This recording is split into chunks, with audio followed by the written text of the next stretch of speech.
2017년 4월 16일 가슴 아픈 부활절 3주기 되는 세월호 3주기 되는 부활주일 아침에 하나님 주시는 말씀은 사도행전 9장 1절에서 9절입니다. 신약 201페이지 사도행전 9장 1절에서 9절임 봉독에 올리겠습니다.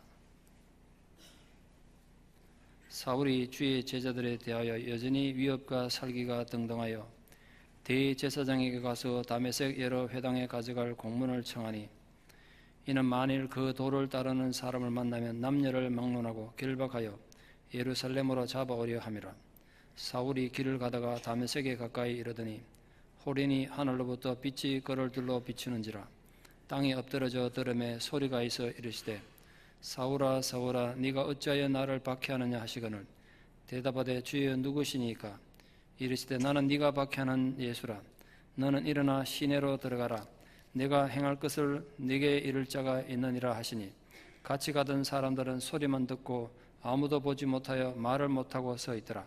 사울이 땅에서 일어나 눈은 떴으나 아무것도 보지 못하고 사람의 손에 끌려 다메섹으로 들어가서 사흘 동안 보지 못하고 먹지도 마시지도 아니하니라. 아멘. 오늘은 가슴 아픈 사건으로 역사에 깊이 상처로 남은 세월호 사건 3주기 되는 날입니다. 졸지에 수많은 자식들을 가슴에 묻은 부모님들과 또 사랑하는 가족들의 이런 상처가 아직 아물지 않고 계속되고 있지만 부디 부활의 위로와 소망이 모든 유족들과 국민들에게 함께하기를 소망합니다. 그렉 레만 씨는 아주 솜씨 좋은 이름난 외과 의사였습니다. 그래서 누가 봐도 성공한 사람이었습니다. 그는 웬만한 셀러리맨 1년 연봉에 해당하는 월급을 받은 고수익 직장이 있었고 아내와 2 자녀 그리고 부유한 집과 자동차 갖고 싶은 건 뭐든지 살 수 있는 돈이 있었습니다.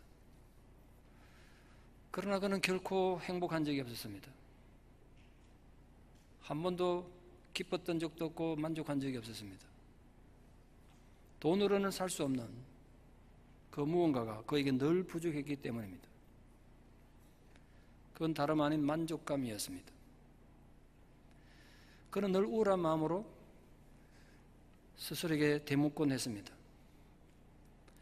왜 나는 스스로 만족감이 없을까? 왜 나는 결코 행복한 느낌을 가질 수 없는가? 왜 나는 외과에 살아서 평생을 해온 나의 일에 성취감을 느낄 수 없는 것일까? 도대체 무엇이 잘못된 것일까? 그런 질문을 늘 던졌습니다. 그 결과 그는 늘 사람들에게 쉽게 짜증냈고 특히 아내와 자식들에게는 더욱 그랬습니다. 그걸 돕겠다고 주변에 교회 다니는 친구들이 와서 많이 위로를 해줬습니다만 자기 눈에는 그 기독교인들이 아주 위선자로 보였습니다. 그래서 위로를 하는 그 기독교인들에게 역시 짜증내고 화풀이 했습니다. 자기 눈에는 이 교회 다니는 기독교인들이라는 존재가 성경의 가르침대로는 살지 않는 입만 앞선 위선자들로 보였기 때문에 그랬습니다. 그 짜증나고 화가 나서 어느 날 그들의 면전에 성경의 가르침이 이런 것이다. 예수의 제자가 되는 건 이런 것이다. 제대로 된 교훈을 던져주리라. 그런 마음을 가지고 이 교회도 안 다니고 하나님도 믿지 않는 이 사람이 그거 하겠다고 성경을 읽기 시작했습니다. 자기 눈에 위선자로 보이는 교인들에게 성경의 제대로 된 교훈을 가르쳐 주기 위해서 성경을 읽었다니까 얼마나 교만한 자식이겠죠. 그런데 이상한 일이 벌어졌습니다. 그가 성경을 읽는 동안 예수님은 인류의 죄를 구원하시기 위해 하나님 아버지께서 보내신 성육신 하신 하나님이시고 결코 사랑스럽지 않은 그리고 사랑할 수 없는 인간들을 구원하기 위해 자신의 생명을 희생하셨다는 복음의 증거에 큰 충격을 받았습니다. 성경이 그런 내용인 거 몰랐던 거죠. 그러자 그럴 레만 박사는 특히 외과 의사로서 예수의 부활이 진짜 일어난 사실인지 아니면 그저 종교적인 하나의 상징인지 정말 알고 싶었습니다. 그래서 장난처럼 시작했다가 이제 본격적으로 성경 공부에 매달리게 됐습니다. 그는 생각하기를 어쩌면 예수의 제자들이 시체를 훔쳐다 놔놓고 자기 선생이 부활했다고 거짓말을 했을 수도 있고, 아니면 갑자기 죽은 저기들 선생 예수를 너무 그리워한 나머지 요즘 우리 흔히 그런 것처럼 헛것을 봤을 수도 있다, 환영을 봤을 수도 있다, 그렇게 짐작했습니다. 그러나 자기가 수집한 방대한 모든 정보를 따져본 후 그는 예수님이 실제로 무덤에서 부활하셨다는 충격적 결론에 다다르게 됐습니다. 특히 예수님의 부활에 대한 누가복음의 서술이 그에게 큰 인상을 주었습니다. 왜냐하면 그는 평범한 사람이 아니라 자기와 같은 동료 의사이자 과학적 인물인 누가가 예수 그리스도의 부활이라는 정말 믿기 힘든 기적을 누구보다도 자세하게 상세하게 증언하고 있었기 때문에 그렇습니다. 특히 뿌리 깊은 무신론자이고 회의론자이며 불평분자였던 외과의사 그렉 레만에게 예수 그리스도의 부활이 의심할 여지 없이 역사적 사실임을 결정타를 남긴 기록이 바로 오늘 우리가 읽은 바울의 기록입니다.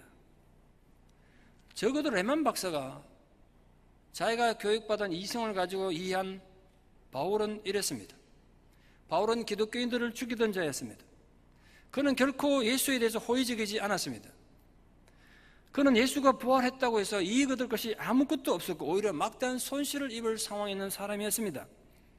가장 이성적이고 당대에 똑똑한 지성인이었던 바울이 부활의 예수를 믿고 따름으로써 안정적이고 출세가 보장됐던 자신의 삶의 모든 것을 잃어버렸습니다. 객관적으로 볼 때 바울은 결코 예수의 부활에서도 기독교에서도 얻을 게 아무것도 없는 사람이었습니다. 그런데 왜 도대체 무엇이 이 기독교인들을 박해하고 죽이는 데 앞장섰던 이 인물을 가장 위대한 복음 전도자가 되게 했는가? 여기에 궁금증을 가지게 된 겁니다. 그가 보았던 유일한 한 가지 증거는 바로 부활하신 예수 그리스도였습니다.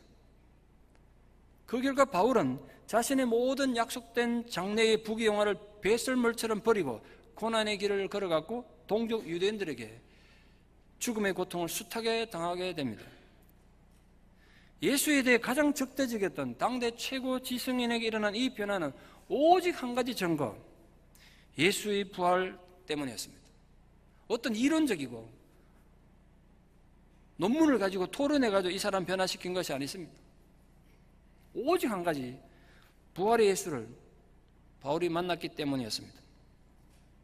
그래 레만 박사는 이렇게 고백했습니다. 나도 그 증거를 보았고 그리고 예수 그리스도가 부활했다는 사실을 이제 믿을 수밖에 없었다. 그렇게 고백했습니다. 이런 각성은 닥터 레만의 삶을 완전히 뒤바꿔 놓았습니다. 복음은 그의 허무주의를 무너뜨렸고 무신론과 모든 쾌팍스러운 성격을 무너뜨렸습니다. 그래서 그는 하나님 앞에 울면서 자신의 죄를 회개하며 용서를 구했습니다. 근데 그 부활의 예수가 자기 인격 안으로 들어오자 단지 그 하나의 사건으로 인해서 자기 일평생 맛보지 못했던 충만한 평온함이 그를 덮었습니다. 그의 내면에 오래도록 붙잡고 있었던 공허함과 불만은 온데간데 없이 완전히 사라졌습니다. 그래서 이렇게 외쳤습니다. 난 정말로 평화로워졌습니다. 부활의 예수가 내 안에 오고 나서 난 정말로 평화로워졌습니다. 그렇게 고백했습니다. 그리고 가까이 사는 가족이 제일 먼저 아는 게 아니겠습니까? 남편의 변화에 대해서. 한평생 이 남편의 짜증과 원망과 불평에 시달렸던 이 아내 루스 레만은 완전히 새로운 남편을 얻은 느낌이다. 그래서 내가 너무 행복하다 이렇게 얘기했습니다. 닥터 레만은 자기 간증집에 이렇게 결론 맺고 있습니다. 모든 다른 종교는 인간이 하나님을, 신을 구해 나가고 찾아가는 것이지만 기독교는 하나님께서 인간을 찾아오시는 종교다. 그 하나님이 내게도 찾아오셨다. 부활이란 하나의 상징이 아닙니다. 운전하다 마주치는 도로의 이정표 같은 게 아니란 말이에요. 그러므로 부활이란 우리가 또 하루의 부활절을 맞이하지만 기념으로 지키는 날이 결코 아니란 말이에요. 우리는 마틴 루터킹 목사의 비극적 죽임을 기념해서 그의 생일을 전 미국의 국경일로 지킵니다. 조지 워싱턴이나 에이브람 링컨 대통령의 출생과 죽음을 기념해서 프레지던트 데이를 지킵니다. 그러나 부활절이란 단지 하나의 기념일이 아닙니다. 삶과 죽음의 갈림길에서 인생의 근본적인 변화를 일으키는 살아있는 파워 능력입니다. 무신론자였던 그렉 레만 외과의사에게 부활은 죽었던 그의 영이 되살아난 부정할 수 없는 실제 사건으로 그에게 다가온 것입니다. 이 부활의 아침에, 그래서 제가 여러분에게 묻고 싶습니다. 사랑하는 여러분에겐 부활에는 어떤 의미가 있습니까? 여러분이 이 아침에 어떤 마음으로 부활절을 맞이하고 있습니까? 그걸 제가 묻고 싶습니다. 서울교는 평균 수명이 70년쯤 된다고 하는데, 이렇게 장수한 한 생애를 살려면 한 40년쯤 됐을 때 매우 고통스럽고 중요한 결심을 해야 한다고 합니다. 40년쯤 살고 나면 발톱은 노화돼서 더 이상 사냥을 할 수도 없게 되고, 길게 구부러진 뿌리도 휘어져 가지고 제대로 역할을 못 한다고 합니다. 깃털도 두터워지고 짙어져서 날기 힘든 상황이 된다고 합니다. 그때 결정해야 된다는 거예요. 이대로 제대로 움직일 수 없는 상황에서 죽을 날만 기다릴 것인가, 아니면 새로운 도약을 위해서 고통스러운 갱신의 과정을 밟을 것인가. 대부분의 제대로 의식을 가진 설계는 갱생의 길을 선택한다고 합니다. 어떤 과정을 선택하느냐? 높은 산 위에 올라가서 바위에다가 낡은 뿌리를 계속 쫀대요. 뿌리가 완전히 깨질 때까지. 뿌리가 뽑히고 나면 새로운 뿌리가 돋아납니다. 튼튼하고 강한 새로운 뿌리가 돋아납니다. 이 새롭게 돋은 튼튼한 새 뿌리로 이번에 노화된 발톱을 자기 스스로 뽑아버립니다.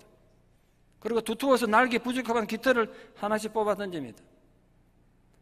그렇게 한 반년쯤 새 발톱과 새 깃털이 자라도록 기다리면 완전히 새로워진 몸으로 무장해서 새로워진 모습으로 변화돼서 다시 힘차게 하늘 날아올라서 나머지 30년 수명을 살아간다는 겁니다. 부활의 현실적 의미는 바로 이런 것이라고 제가 비유를 들어 설명하고 싶습니다. 2000년 전 세월을 지내온 이 기독교의 부활이 단순히 죽음 뒤에 또는 우리가 심판날 그때만 가서 우리 몸이 영광스럽게 변화시키는 의미가 있다면, 그렇다면 이 땅에서 우리 삶의 신앙의 모습은 너무 형식적으로 끝나는 게 아니겠습니까? 우리에게 진정 부활이란 어떤 의미를 가진 날입니까? 부활의 현실적인 의미를 우리는 어떻게 도대체 이해하고 받아들여야 합니까? 그 부활의 의미에 대해서 이 지상에 존재했던 어떤 사람보다도 깊이 고민하고 묵상했던 사람이 바로 바울입니다. 왜냐하면 바울 그 자신이 직접 체험한 부활의 예수와의 만남 사건이 너무나 충격적이고 선명했기 때문에 그렇습니다. 자신은 정의롭다는 자기 정의감이 너무나 확고했고, 야훼 하나님에 대한 충성심이 너무나 투철해서 하나님을 욕되게 하는 예수 제자들을 잡아 죽이는데 가장 앞장섰던 사람, 바울 아닙니까? 비유 들면 요즘 IS 테러 단체들이 알라의 영광을 위하여 자기 온몸에 폭탄 두르고 기꺼이 내관을 터뜨리는 것처럼 바울은 자기 정의에 대한 자기 확신이 견고했던 사람입니다. 이런 IS 단체, 테러 단체들이 몸에 폭탄 두르고 내관 누를 때 내가 잘못된 짓 하는데 이런 짓 하겠습니까? 그들은 알라의 영광을 위해서 그런단 말이에요. 자기 확신이 너무 강하다는 거예요. 바울이 그랬습니다. 예수의 가르침을 따르는 무리들은 박해하고 죽이는 것이 하나님 영광을 위한 것이고 이 땅에 정의와 진리를 바로 세우는 길이라고 깊이 확신했습니다. 바울은 예루살렘 성에서 예수의 제자들을 잡아 죽이는 것만으로는 만족할 수가 없었습니다. 그 일도 자기가 매일 앞장서서 했는데, 그런데 예루살렘에서 박해받던 제자들이 다른 지역으로 도망가가지고 곳곳에서 독버섯처럼 번져가고 있었다는 거예요. 그 중에서도 예수의 잔당들의 확산 속도가 가장 빨랐던 곳은 수리아 지역의 다메섹, 지금 그 시리아 내전 벌리는 그 나라 수도 다메섹입니다. 그런 신도시였습니다. 그 소식을 접한 바울은 하나님에 대한 뜨거운 열정에 사로잡혀서 도저히 그들을 그냥 둘 수는 없었습니다. 이 전염병 같은 무리들을 내가 모조리 잡아 죽이리라. 누가 명령한 것도 아니고 누가 부탁한 것도 아닌데 스스로 그 열정으로 그 여행 비용을 자기 몸소 대가면서 그 먼 곳까지 이 세상을 더럽히는 예수의 무리들을 모두 일망타진해서 내가 대제사장으로 끌어오리라. 지금 거룩한 소명을 안고 다메섹으로 올라간 것입니다. 그 청년 바울의 심정에는 거룩한 분노가 용왕처럼 끌어오르고 있었습니다. 그렇게 어떤 사신도 없이 오로지 정의감 하나로 말을 달려가던 바울과 그 을령들에게 놀라운 사건이 벌어진 것이 오늘 본문 내용입니다. 저도 팔레스타인 여러 번 가봤는데요, 팔레스타인에 이글거리는 한낮의 태양이 강력하게 내려줘야 되는 정오입니다. 그 따가운 정오의 태양조차도 초라하게 느껴질 정도로 강력한 빛이 바울리에 비추한 겁니다. 저랑 같이 성지순례 가보신 분들 아시죠? 캘리포니아도 태양이 뜨겁습니다만 팔레스타인의 정오쯤의 태양은 정말 높고 뜨겁고 밝습니다. 놀라운 점은 그 팔레스타인의 한낮에 가장 강력한 햇빛조차도 초라하게 만들 정도로 강력한 빛이 존재한다는 사실, 그리고 그토록 강력한 빛이 오직 바울 한 사람에게만 비추었고 같이 있던 모든 사람들에게는 전혀 보이지 않았다는 사실, 본문에는 그렇게 기록되어 있습니다. 견고하게 바울의 일생을 지탱해왔던 정의와 진리가 한순간 먼지처럼 사라지는 순간입니다. 자신이 진리라고 굳게 믿었던 영원한 진리가, 그토록 확고한 정의가 맺어져 있었던 자신의 정의가 그저 한낱 신기루에 불과했다니, 이 놀랍고 충격적인 뜻밖의 만남에 바울은 땅바닥에 거꾸러질 수밖에 없었습니다. 그 빛의 기운으로부터 온 그 빛을 마주했을 때 감당할 수 없는 원초적인 두려움에 사로잡혀서 본능적으로 땅바닥에 고개를 쳐박고 엎드릴 수밖에 없었던 거죠. 그때 날카로운 질문 한마디가 이 채찍이 온몸, 이 채찍에 대해서 바울의 전신을 덮쳤습니다. 사울아, 사울아, 네가 왜 나를 박해하느냐. 그 짧은 찰나적 시간에 감당할 수 없는 두려움이 바울을 덮었습니다. 제가 바울 입장에 대해서, 여러분이 바울 입장이라면 그런 상황에 어떤 느낌, 어떤 감정이 들겠습니까? 한번 상상해 보십시오. 한낮의 태양을 초라한 촛불보다 못하게 만든 그런 엄청난 분을 내가 박해했었다고? 그런 대단한 분을 내가 핍박했단 말인가?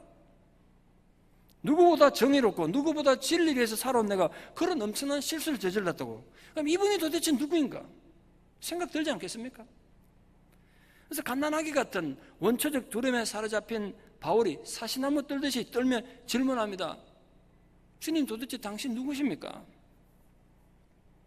바울의 이 단순한 질문에는 다음 같은 의미가 내포됐을 것 같아요. 제가 바울에 대해서 묵상해보니까 그런 생각이 들더라고요. 제가 주님 같은 분을 박해하다니요. 어찌 그리 당치 않는 말씀을. 저는 일평생 정의를 외면해 본 적이 없습니다. 한평생 어떤 불의와도 타협해 본 적이 없습니다. 내 양심은 언제나 떳떳했습니다. 그런데 제가 주님 같은 분을 박해하다니요, 그런 일은 있을 수가 없습니다. 뭔가 저에 대해서 오해하시는 것 같습니다. 그런 뜻으로 당신이 누굽니까? 물은 거라고요. 이 바울의 질문에는 자신의 정의로움과 정직함에 대한 나름대로 항변이 들어있습니다. 지금 자신이 다메섹으로 가는 것도, 자기 비용을 대서 스스로 가는 것도 하나님 정의를 위해서예요. 자기 욕망을 위해서 가는 게 아니란 말이에요. 하나님께 영광을 돌리기 위해서 가는 겁니다.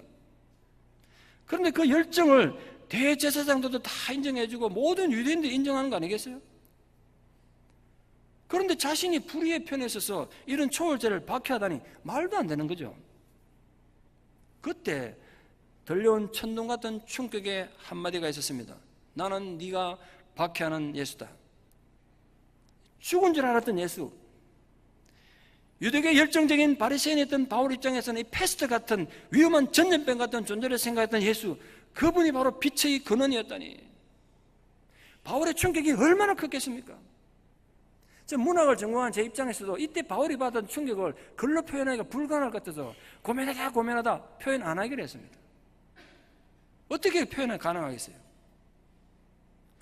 남다른 지성과 종교적 순수성과 민족에 대한 애국심이 턱줄했던 바울 입장에서 자신이 평생을 믿었던 정의와 진리가 송두리째 무너지는 그 충격 감당한다는 건 절대로 쉬운 일이 아니죠. 부활하신 예수와의 만남은 바울 생애의 목적과 자신의 존재 이유를 완전히 뒤집어 엎는 하리케인보다 더 강력한 충격으로 다가온 것이었습니다. 자신이 그동안 유대교의 가르침 진리라고 믿어왔고 그 진리를 수호하기 위해서 수많은 사람을 박해하고 죽음으로 몰아갔는데 그것이 전부 거짓이었다니. 오히려 진리를 대항하며 불의의 앞잡이 노릇했다니. 그 엄중한 현실을 인정한다는 건 이 자기 의에 대한 자부심이 너무나 강했던 바울 입장에서는 너무나 충격이었을 겁니다. 그 충격이 정말 컸을 거예요. 그 충격에 의한 자기 고통과 자기 방황이 너무 커서 스스로를 통제할 수 없어서 바울은 누구하고도 의논하지 않고, 갈라디아에서 하면 자기 부모하고도 의논하지 않고 아라비아 사모로 가서 3년을 보냈다고 되어 있습니다. 3년을 사망에 지냈다는 거예요. 충격이 너무 커가지고. 그때 뭘 했겠습니까? 여러분 오해하지 마십시오. 다메섹 도산을 가다가 큰 빛을 안 봤다고 바울이 갑자기 확 변해가지고 복음 전달된 거 아닙니다. 사람 그리 쉽게 안 변해요. 제가 요즘도 주일마다 가서 이제 만나러 갑니다. 북한에서 탈북한 사람들 얘기 듣는데 제가 중요한 걸 발견했어요. 죽음의 사선을 넘어가지고 남한에 도착했는데도 어버이 김일성은 여전히 태양이고 위대한 장군 김정은 여전히 장군이라. 그러니까 사람들이 함부로 김일성, 김정일 막 부르는데 막 분노가 나더란 거야. 그거 안 바뀌더래요, 생각이. 자기들이 얼마나 속고 왔는지 그거 바뀌는데 짧은 사람 한 6개월, 어떤 사람은 3년쯤 지나니까 아, 내가 김일성한테 속았구나 이제 생각 든다는 거예요. 생각이 안 바뀌더래. 그러니까 이 적응하는 게 너무너무 힘들더란 거야. 이 나쁜 놈들 감히 어버이 김일성을 함부로 욕하고 함부로 입에 올리는 거 보니까 분노가 나더란 거야. 자기가 지금 거기 속아가지고 거기 살기 힘들어서 나만의 목숨 걸고 와놓고도 그게 안 바뀌더란 거예요. 바울이 그렇게 쉽게 바뀌었을 것 같습니까? 오해하지 마십시오. 성령에 다 기록 안 돼서 그렇지 3년에 자기 고민의 시간이 있었단 말이에요. 3년의 혼란의 시간을 보냈어요. 아, 내가 그동안 철학으로 믿고 내 인생의 목표를 삼았는데 그 모든 게 거짓이고 잘못이었다니 그럼 나는 이때 어떻게 해야 되나 고민하지 않았겠어요? 그 3년 시간 동안 뭘 했겠냐 말이에요. 뒤집혔던 정의와 진리에 대한 가치관을 바로 세우는 시간을 보낸 겁니다.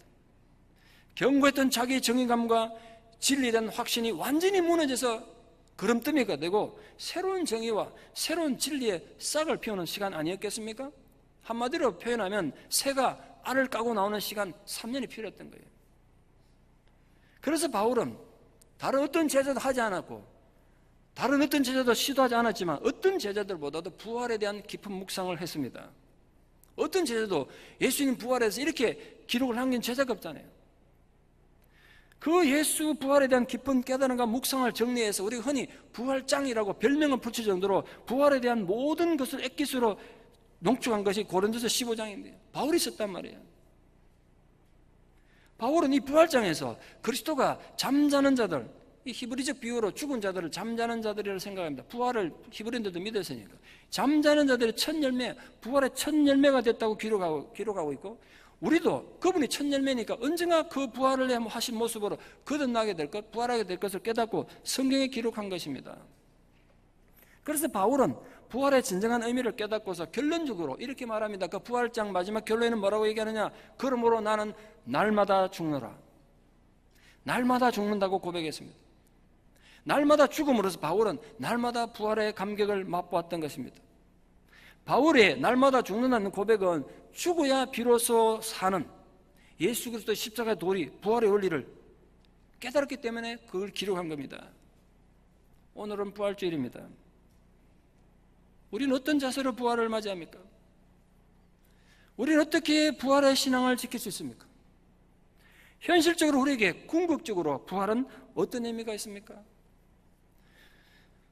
마지막 결론으로 제가 최근에 받아 읽은 성경 보고 하나 소개해드리는 걸로 말씀을 마치려 합니다.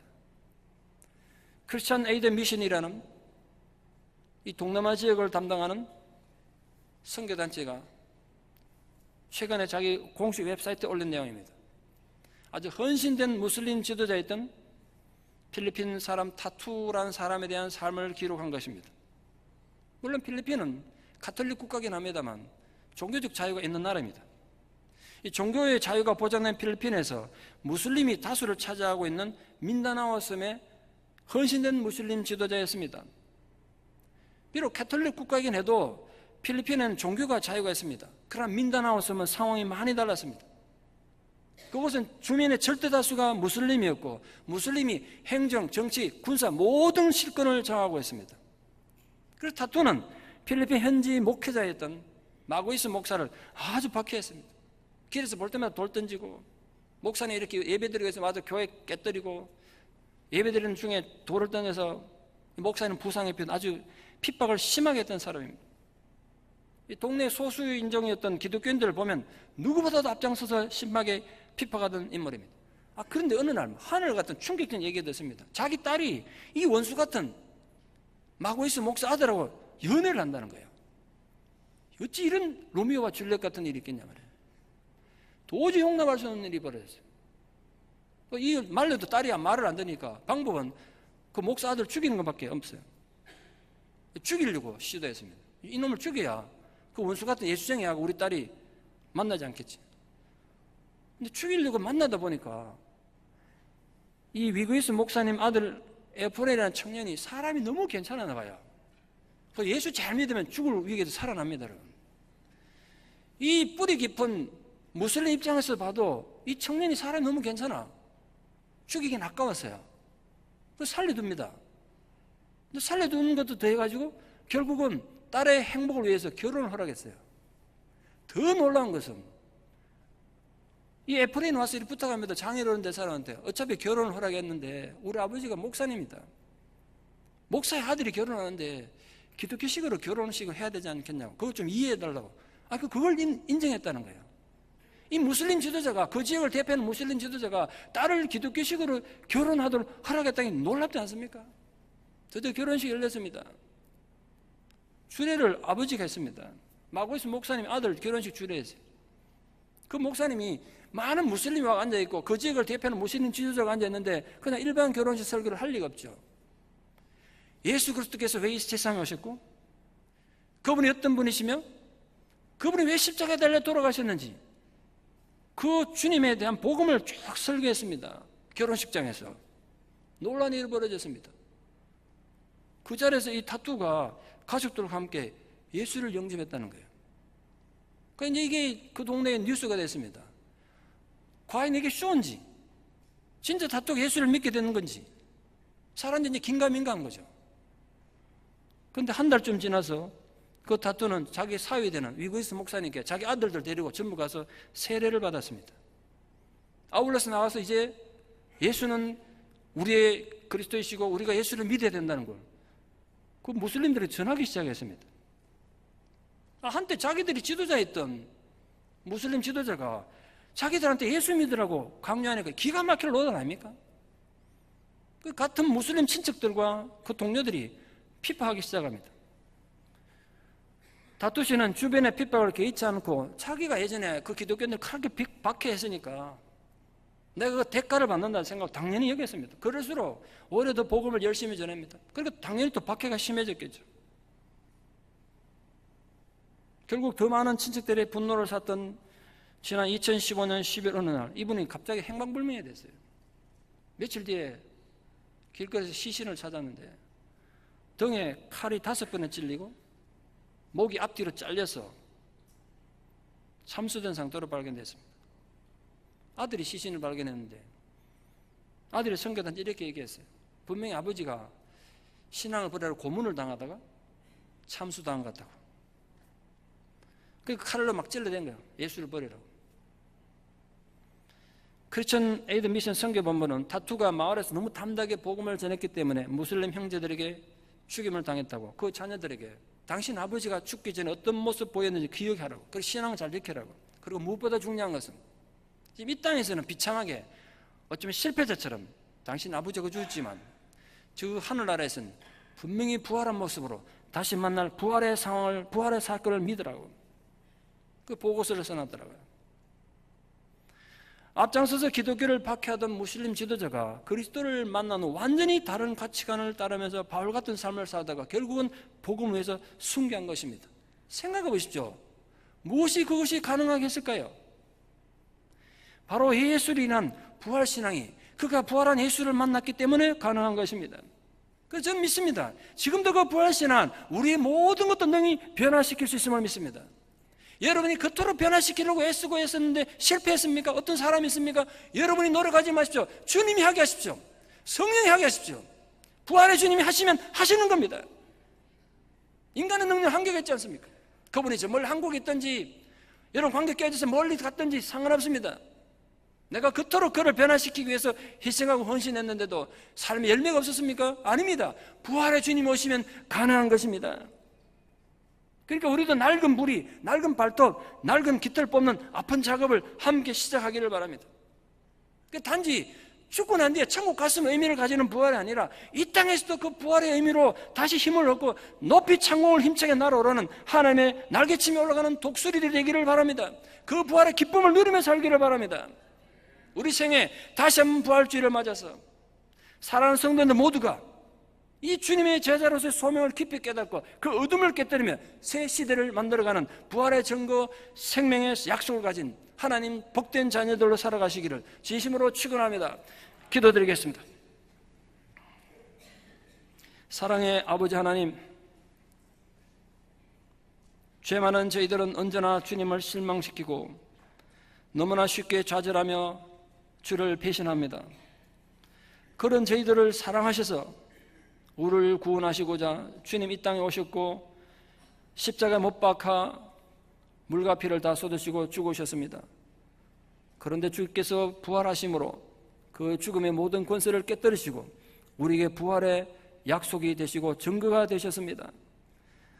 주님, 저희를 하여금 나중에 죽고 나서 천국에 갔으면 부활의 의미를 아는 어리석은 자들이 되지 말게 해주시고 이 혼란과 어둠과 절망에 있는 세상 사는 동안 부활의 신앙으로 살아가게 하여 주시옵소서. 부활의 신앙으로 세상을 이기게 하여 주시옵소서. 부활의 신앙으로 내 인격이 변화되는 역사가 있게 하여 주시옵소서. 그런 진정한 부활의 정신이 살아있는 부활의 생명을 가진 주의 기쁨이 되는 자녀들 되게 도와주시옵소서. 예수님 이름으로 기도드리옵나이다. 아멘.